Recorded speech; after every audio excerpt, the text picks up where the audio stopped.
Good morning. स्वागत है आपका आपके अपने YouTube channel the education classes में। दोस्तों, जैसा कि आप अपने मोबाइल की स्क्रीन पर देख रहे होंगे कि आज की मेरी ये वीडियो उत्तर प्रदेश उच्चतर शिक्षा सेवा आयोग जो लगभग 3900 पदों पर विज्ञापन 50 के तहत एक बहुत बड़ी असिस्टेंट प्रोफेसर की भर्ती लेके आने वाला है, उसका ही जो जीएस का पोर्शन होगा या जो सामान्य अध्ययन का जो पाठ्यक्रम होगा उससे जो बनने वाले जो 30 प्रश्न हैं, उन 30 प्रश्नों को लेकर लगातार कुछ अभ्यर्थियों का मेरे पास व्हाट्सएप के माध्यम से कन्फ्यूजन भरे प्रश्न आ रहे थे कि सर इन कन्फ्यूजन को दूर किया जाए। तो उसी को लेकर मैं एक वीडियो आया हूँ। साथ ही साथ में जो 6 यूनिट इस ओवरऑल पाठ्यक्रम में मौजूद है, तो इन 6 यूनिट में से कौन सी यूनिट ज़्यादा है इम्पॉर्टेंट है, जिससे ज़्यादा से ज़्यादा प्रश्न बनते हैं, कौन सी यूनिट पे कम ध्यान देने की ज़रूरत है। तो इन्हीं सारे इश्यूज़ को लेके ये वीडियो आज के लिए आपके लिए ज़्यादा इम्पोर्टेंट होने वाली है। तो वीडियो शुरू करने से पहले चैनल को लाइक कर दीजिएगा, कमेंट कर दीजिएगा, शेयर कर दीजिएगा, और जो भी चैनल पर पहली बार आए तो चैनल को सब्सक्राइब कर ले, साथ ही साथ में बेल आइकन को प्रेस कर ले, ताकि इसी प्रकार की यूपीएचईएससी से आने वाली जो अपडेट है वो टाइम टू टाइम आपको मिलते रहे। तो सबसे पहले हम लोग देखते हैं कुछ महत्वपूर्ण प्रश्न जो अभ्यर्थियों के द्वारा लगातार मुझसे पूछे जा रहे थे। तो जो पहला प्रश्न था, यूपीएचईएससी परीक्षा की जीएस की तैयारी कैसे की जाए।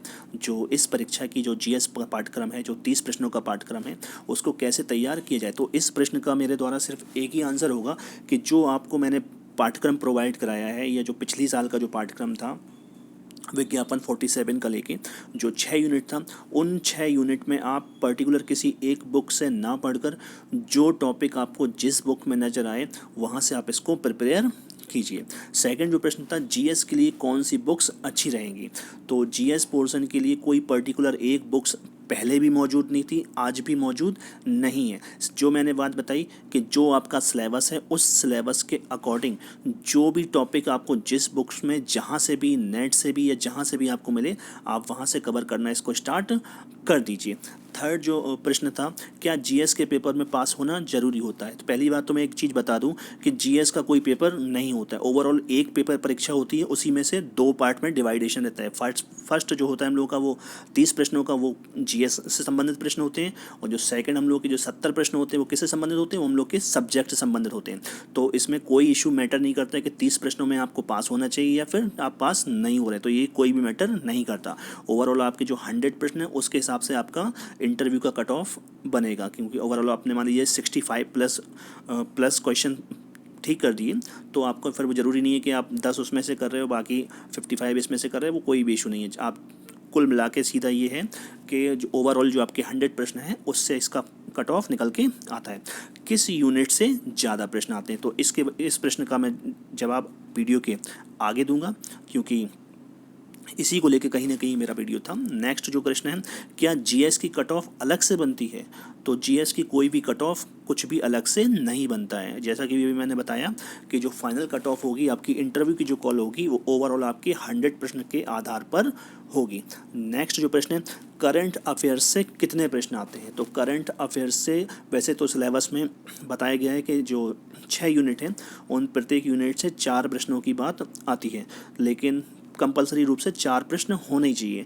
तो मिनिमम मान के चलें कि 4 प्रश्न तो कम से कम जीएस के आपको इसमें करंट अफेयर्स के या समसामयिक घटनाओं के आपको इसमें देखने को मिल सकते हैं। 7वां जो प्रश्न था, प्रीवियस ईयर्स के प्रश्न पत्र कितने महत्वपूर्ण हैं। तो प्रीवियस ईयर्स के अगर हम प्रश्न पत्रों की बात करें तो प्रीवियस ईयर्स के प्रश्न पत्र हर परीक्षा के लिए ज़्यादा महत्वपूर्ण होते हैं, क्योंकि उनसे हर परीक्षा में 2 से 3 प्रश्न क्या होते हैं, रिपीटेड होते हैं हर प्रश्न पर। हर प्रीवियस ईयर्स के पेपर की बात करें तो अगर आप यूपीएचईएससी की बात कर रहे हैं तो आप विज्ञापन 50 के लिए अगर बात कर रहे हैं तो आप विज्ञापन 46 का पेपर लीजिए, विज्ञापन 47 का पेपर लीजिए। इन दोनों पेपर को अच्छे से कवर करिए, आपके 4 से 7 क्वेश्चन ऑटोमेटिक रिपीट होंगे इसमें।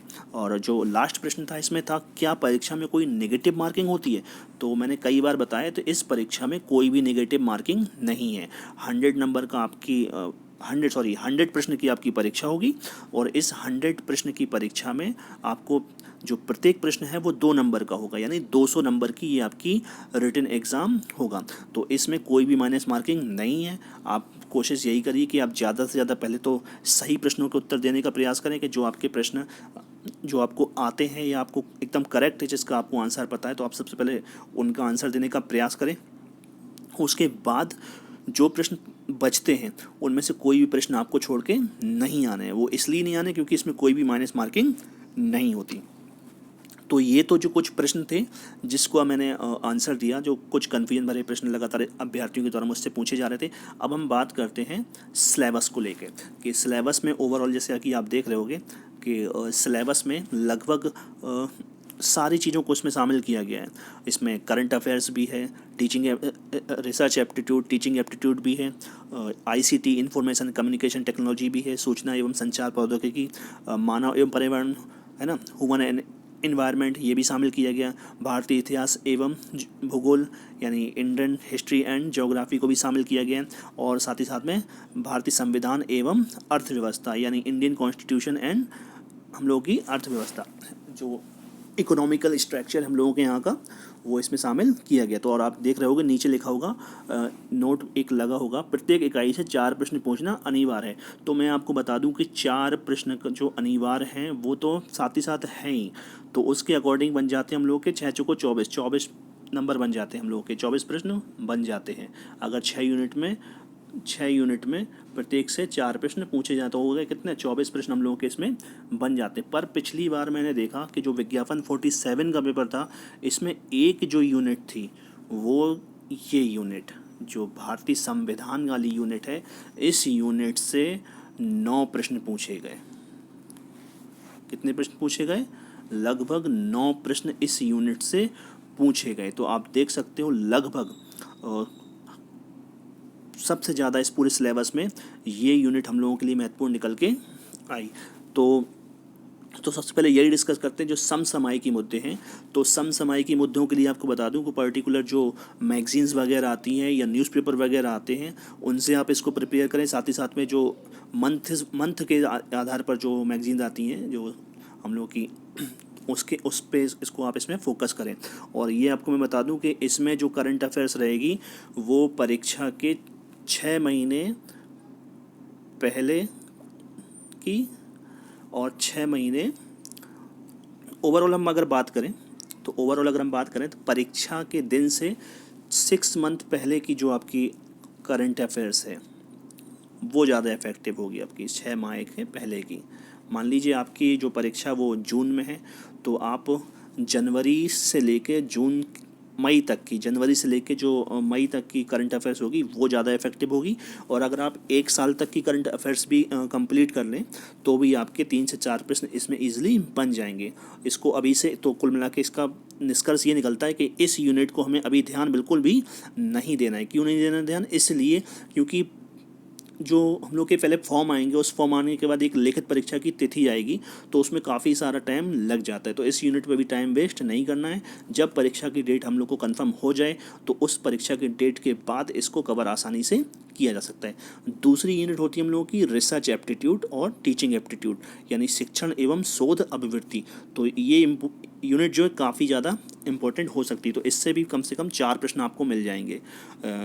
मीनिंग ऑफ रिसर्च, हाइपोथेसिस, और भी होता है हम लोगों का, है ना, जो भी तमाम प्रकार के कितने प्रकार की रिसर्च होती हैं, है ना, और भी होते हैं हम लोगों के प्रॉब्लम्स, समस्या, और भी जो भी है रिसर्च एप्टीट्यूड संबंधित, और मेजरमेंट, है ना, इवेल्युएशन, ये सारी चीज़ें इसमें आ जाएंगी। तो इसमें 4 प्रश्न देखने को मिल सकते हैं। और जो शिक्षा शास्त्र के अभ्यर्थी हैं यानी जो एजुकेशन के अभ्यर्थी हैं, वो सिर्फ अपना सब्जेक्ट कवर करके चलें, उनके ऑटोमेटिक ही कवर हो जाएगा, क्योंकि उनके सब्जेक्ट के सिलेबस में ही ये यूनिट कहीं ना कहीं छिपी हुई है। क्योंकि आपको रिसर्च पढ़नी होगी, आपको साइकोलॉजी पढ़नी होगी, आपको साथ ही साथ में आपको जो मेज़रमेंट है, इवेल्युएशन का पेपर है, वो भी पढ़ना होगा आपको। तो उसमें ऑटोमेटिक कवर हो जाएगी आपकी।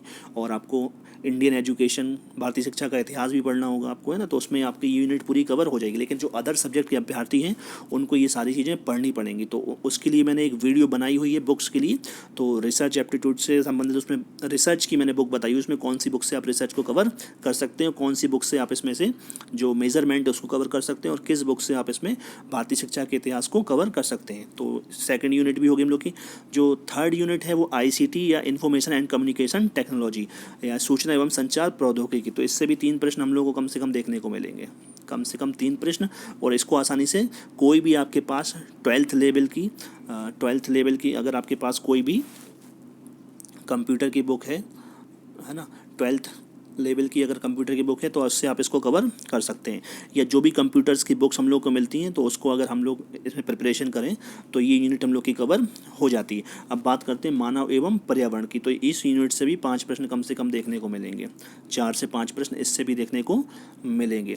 तो इस यूनिट को कवर करने के लिए इन्वायरमेंट आप देखें कि जो हम लोग सी टाइट की इन्वायरमेंट पढ़ते हैं ना, यूपी टाइट की इन्वायरमेंट पढ़ते हैं, और साथ ही साथ में जो इन्वायरमेंट के अगर कोई स्टूडेंट हो तो उनसे रेफरेंस बुकों का आप पता कर सकते हैं। तो कुल मिला के अगर हम सी टेट की इन्वायरमेंट भी पढ़ लेंगे तो भी हम लोग की यूनिट कवर आसानी से हो सकती है, क्योंकि उसमें कई सारे देखा होगा कि जो नेशनल इंटरनेशनल जो भी संरक्षण गिरे हैं, जो भी सारी चीज़ें हैं, तो वो इसमें कवर आपकी हो जाएगी। अब बात करते हैं हम लोगों की भारतीय इतिहास एवं भूगोल, तो ये भी यूनिट बहुत ज़्यादा महत्वपूर्ण है। इससे कम से कम 7 प्रश्न देखने को मिलेंगे आपको, और 7 प्रश्न कम से कम इससे आपको देखने को मिल सकते हैं, 7 क्वेश्चन जो आपको देखने को मिलेंगे।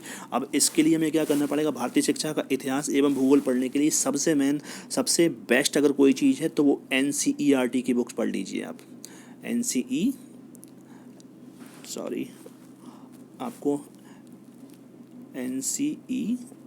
NCERT की बुक आप 12th लेवल तक की बुक पढ़ लीजिए, आपको इसमें कवर हो जाएगा। इसको कहीं से भी पढ़ने की ज़रूरत नहीं, सिर्फ और सिर्फ आप NCERT पढ़ लेंगे तो आपको भारतीय शिक्षा का इतिहास और भारतीय भूगोल के विषय में जो भी 7 प्रश्न हैं इसको आप इजीली कर जाएंगे, बिल्कुल आसानी से कर जाएंगे। और एक चीज़ और बता दूं मैं, अगर आपको NCERT बहुत ज़्यादा ब्रॉड हो जाए कि अगर 6 to लेके हम लोग 8 पढ़ें या 6 to 12th पढ़ेंगे तो काफ़ी ज़्यादा हो जाएगा, तो उससे बेहतर है पूर्ण रूप से NCERT का एक निष्कर्ष के रूप में बुक्स हम लोगों को जो इलाहाबाद में अगर आपका कोई परिचित में हो तो आप वहाँ से इसको परचेज़ कर सकते हैं।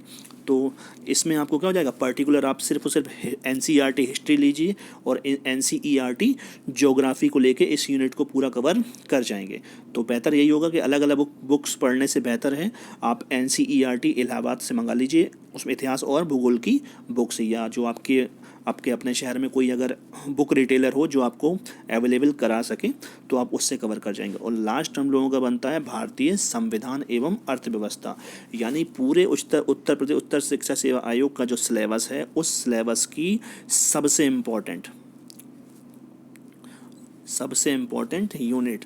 इस यूनिट से बहुत सारे प्रश्न, जैसे कि मैंने बताया कि 9 प्रश्न बने हुए थे, पिछली बार में जो थे वो 9 प्रश्न बने हुए थे, 9 प्रश्नों का इसमें शामिल किया गया था। और तो भारतीय संविधान को पढ़ने के लिए इसमें भी आप NCERT उठा सकते हैं और इकोनॉमिक्स में भी आप NCERT की बुक्स को मंगा सकते हैं। तो किस प्रकार से आपको कवर करना है, तो मेन चीज चार बुक्स हो गई आपकी NCERT की, तो उससे आपकी यूनिट 6 कवर हो जाएगी, यूनिट 5 कवर हो जाएगी, और 12th तक की आप जो कंप्यूटर की बुक्स है या कोई भी कंप्यूटर की बुक से आपकी ये यूनिट कवर हो जाएगी, है ना, कि कंप्यूटर की जनरेशन, कंप्यूटर के टाइप्स, है ना, कौन कौन सी चीज़ प्रयोग हो रही है ना, वैक्यूम ट्यूब है, 2 भी 4 चीज़ें। और इन्वायरमेंट में आप CTET और UP TET, और जो टीचिंग एप्टीट्यूड के लिए मैंने बताया, और रिसर्च एप्टीट्यूड के लिए मैंने एक वीडियो बनाई हुई है, आप प्ले लिस्ट में जाके इसमें देख सकते हो, बुक्स को लेके बनाई हुई, तो आप वहाँ पे इसकी बुक्स परचेज करते हो। और करंट अफेयर्स के लिए बताया, करंट अफेयर्स आपको पढ़नी है परीक्षा की डेट पता होने के कुछ टाइम पहले से, यानी मान लीजिए आपका परीक्षा 2 माह बाद है तो आज से आप इसको कवर करेंगे तो करंट अफेयर्स आपकी ज़्यादा बेहतर रहेगी। तो ओवरऑल ये 6 यूनिट पे हम लोगों ने डिस्कस किया।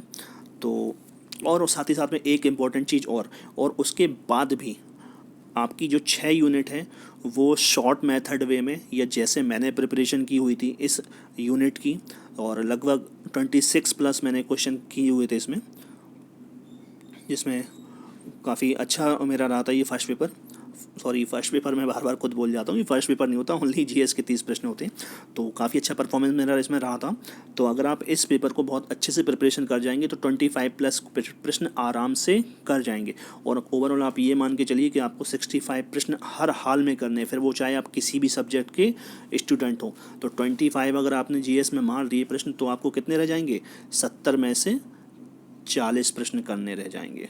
जब 70 में से आप 40 प्रश्न कर लेंगे तो क्या हो जाएगा, आपका जो टारगेट है वो 65+ क्वेश्चन का हो जाएगा। और 65+ आपने क्वेश्चन कर दी तो मैं 100% गारंटी ले सकता हूँ कि आपको इंटरव्यू की कॉल हो जाएगी। और इंटरव्यू की कॉल हो गई तो इंटरव्यू को लेके भी मेरा जो एक्सपीरियंस है वो इसी प्रकार से मैं आपके साथ में शेयर कर दूंगा, किस प्रकार से आपको इंटरव्यू की प्रिपरेशन करनी है। तो आई होप ये इन्फॉर्मेशन, और साथ ही साथ में एक चीज़ और रह गई। तो मैंने जैसा कि मैं बता रहा था कि ये जो फर्स्ट पेपर की प्रिपरेशन है, अभी तो आप सेल्फ से भी जितना हो सके पढ़ने का प्रयास कीजिए। उसके बाद जैसे ही कुछ समय के बाद मेरे पास में ये सारे संसाधन मेरे उपलब्ध हो जाएंगे, साथ ही साथ में जो मटेरियल मेरा यहाँ वहाँ लोगों के पास है, तो वो जैसे ही मेरे पास आ जाएगा तो शॉर्ट मेथड में किस प्रकार से किस यूनिट को कवर कराना है वो बहुत जल्दी मैं आपके सामने उसकी वीडियो भी बना दूंगा। तो आई होप आपको वीडियो पसंद आएगा, तो चैनल को लाइक ज़रूर करिएगा, शेयर ज़रूर करिएगा, कमेंट ज़रूर करिएगा, और साथ ही साथ में इस वीडियो को क्या, या मेरे द्वारा यूपीएससी की जो भी वीडियो बनाई गई है उस वीडियो को आगे शेयर ज़रूर करिएगा, ताकि इससे जो उन स्टूडेंट को काफ़ी हेल्प मिल सके जो आज तक पहली बार कभी भी इस परीक्षा में सम्मिलित नहीं हुए। क्योंकि ये परीक्षा जो असिस्टेंट प्रोफेसर की परीक्षाएं जो होती हैं वो एक आध साल में, हर साल नहीं होती, ये 2 4 5 साल में एक बार होती है। जैसे पिछली परीक्षा की हम बात करें तो पिछली परीक्षा का जो विज्ञापन आया हुआ था वो 2000 यानी विज्ञापन 47, तो विज्ञापन जो 47 आया हुआ था वो आया था 2016 में। लेकिन उसकी परीक्षा कब हुई? उसकी परीक्षा हुई जनवरी को, शायद 12 जनवरी में परीक्षा थी उसकी, हाँ 12 जनवरी में परीक्षा थी, 10 या 12 जनवरी परीक्षा थी 2019 में, यानी 3 साल बाद उसकी परीक्षा हुई। और उसके बाद कहीं जाके 2020 में रिज़ल्ट आना प्रारंभ हुए, और मेरे खुद का सब्जेक्ट का यानी शिक्षा शास्त्र का रिज़ल्ट जो है अभी भी रुका हुआ है। लेकिन उम्मीद है कि इन्हीं 10 से 15 दिन के अंदर उसका रिज़ल्ट देखने को मिल सकता है। तो आराम से अपनी प्रिपरेशन स्टार्ट करें, और साथ ही साथ में अपने ऊपर बिलीव करें, कॉन्फिडेंस रखें कि हाँ आप इस एग्ज़ाम को आसानी से क्रैक कर सकते हैं।